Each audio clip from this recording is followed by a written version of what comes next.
ہم بات کر رہے ہیں ٹشو فکسیشن کی۔ یہ وہ پہلا اور شاید سب سے اہم قدم ہے جس پر ہر درست تشخیص کا انحصار ہوتا ہے۔ تو آئیے اس پر ذرا سوچتے ہیں، پیتھولوجی کے پورے عمل میں سب سے اہم، سب سے فیصلہ کن مرحلہ آخر ہے کون سا؟ کیا یہ مائکروسکوپ کے نیچے سلائیڈ کا باریک بینی سے جائزہ لینا ہے، یا پھر وہ پیچیدہ سٹیننگ کا عمل جو ٹشوز کو مختلف رنگ دیتا ہے؟ دراصل سب سے اہم قدم وہ ہے جو تشخیص کا عمل شروع ہونے سے بھی بہت پہلے مکمل ہو جاتا ہے، اور وہ ہے فکسیشن۔ یہ ایک ناقابل واپسی یعنی irreversible پہلا قدم ہے جو بعد کے تمام تجزیوں کی بنیاد بنتا ہے۔ اور ایک بات یاد رکھنے کی ہے، اگر یہ قدم غلط ہو گیا تو پھر دنیا کی کوئی بھی مہارت اس نمونے کو بچا نہیں سکتی۔ اچھا، تو اس سفر میں ہمارے 6 پڑاؤ ہوں گے۔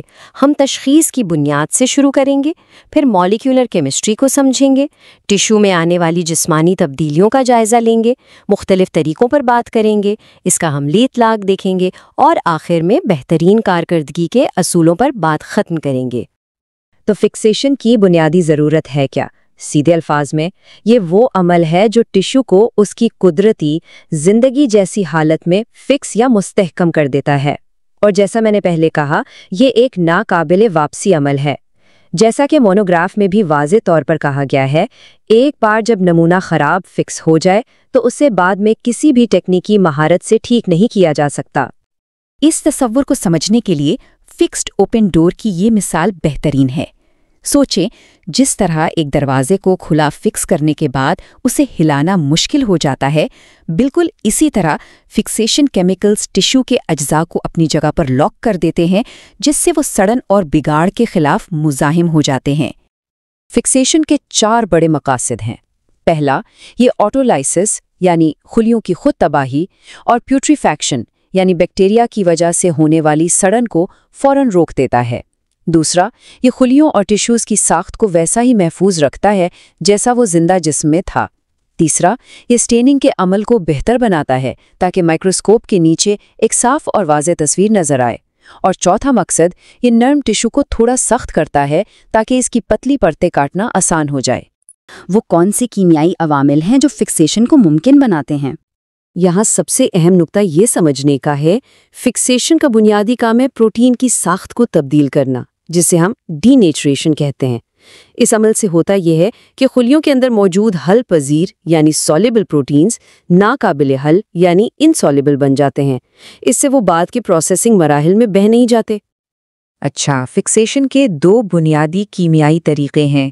ایک ہے ایڈیٹیو فکسیشن۔ اس میں فکسیٹو خود کو کیمیاوی طور پر پروٹین کے ساتھ جوڑ لیتا ہے، جیسے فارملڈیہائیڈ اور گلوٹرالڈیہائیڈ۔ اس کے برعکس ہے نان ایڈیٹیو فکسیشن۔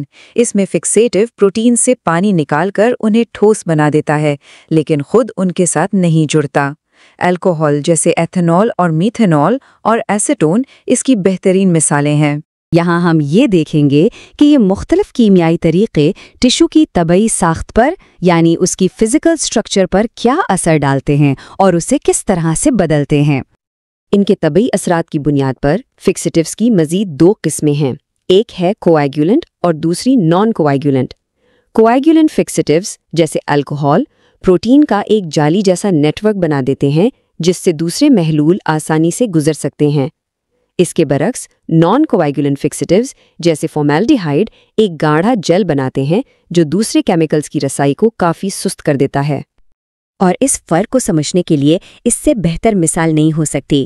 ذرا تصور کریں، ایک طرف جالی کی گیند ہے اور دوسری طرف جیلیٹن کا ایک بلاک۔ پانی جالی کی گیند میں تو فوراً ہر جگہ پہنچ جائے گا، لیکن جیلیٹن کے اندر گھسنے میں اسے کتنی مشکل ہوگی؟ بالکل یہی فرق کوایگولنٹ اور نان کوایگولنٹ فکسیشن کے نتیجے میں پیدا ہوتا ہے۔ تو اس انتخاب کے عملی نتائج کیا ہیں؟ بہت گہرے ہیں۔ یہ فیصلہ کرتا ہے کہ بعد کے مراحل جیسے ڈی ہائیڈریشن اور ایمبیڈنگ کتنی تیزی سے ہوں گے اور سٹیننگ کے نتائج کیسے آئیں گے۔ مثال کے طور پر نان کوایگولنٹ فکسیٹیو سے فکس کیے گئے ٹشو میں اگلے محلول کو مکمل طور پر داخل ہونے کے لیے زیادہ وقت درکار ہو سکتا ہے۔ چوتھے حصے میں اب ہم ان مختلف طریقوں کا جائزہ لیں گے جن کے ذریعے فکسیشن کے ان اصولوں کو لیبارٹری میں عملی جامہ پہنایا جاتا ہے۔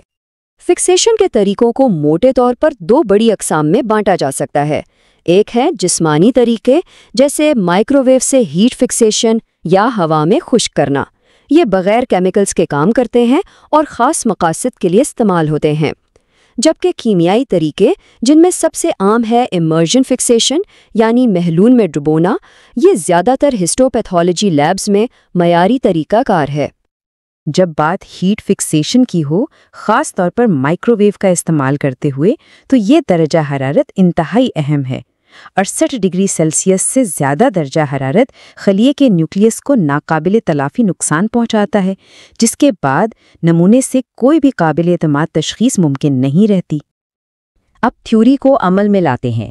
ہمارا 5واں حصہ اس بات پر مرکوز ہے کہ ان تمام اصولوں کو ایک کلینکل لیب کی ترتیب میں معیاری پروٹوکولز میں کیسے نافذ کیا جاتا ہے۔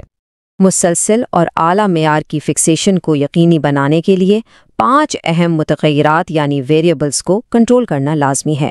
صحیح فکسیٹیو کا انتخاب، فکسیٹیو اور ٹیشو کے درمیان حجم کا مناسب تناسب، وقت کا دورانیہ، درجہ حرارت اور خود ٹیشو کی موٹائی۔ ان میں سے کسی ایک میں بھی کوتاہی نتائج پر بری طرح اثر انداز ہو سکتی ہے۔ آئیے ایک چھوٹی بائیوپسی کے لیے ایک معیاری پروٹوکول پر نظر ڈالتے ہیں۔ سب سے پہلے نمونے کو فوراً 10% نیوٹرل بفرڈ فارمولن میں رکھا جاتا ہے، جو کہ ایک ایڈیٹیو اور نان کوایگولنٹ فکسیٹیو ہے۔ پھر یہ یقینی بنایا جاتا ہے کہ فکسیٹیو کا حجم ٹیشو سے کم از کم 10 گنا زیادہ ہو اور اسے کمرے کے درجہ حرارت پر 6 سے 24 گھنٹے تک رکھا جاتا ہے۔ لیکن کچھ خاص معاملات میں معیاری پروٹوکول میں ترمیم کی ضرورت پڑتی ہے۔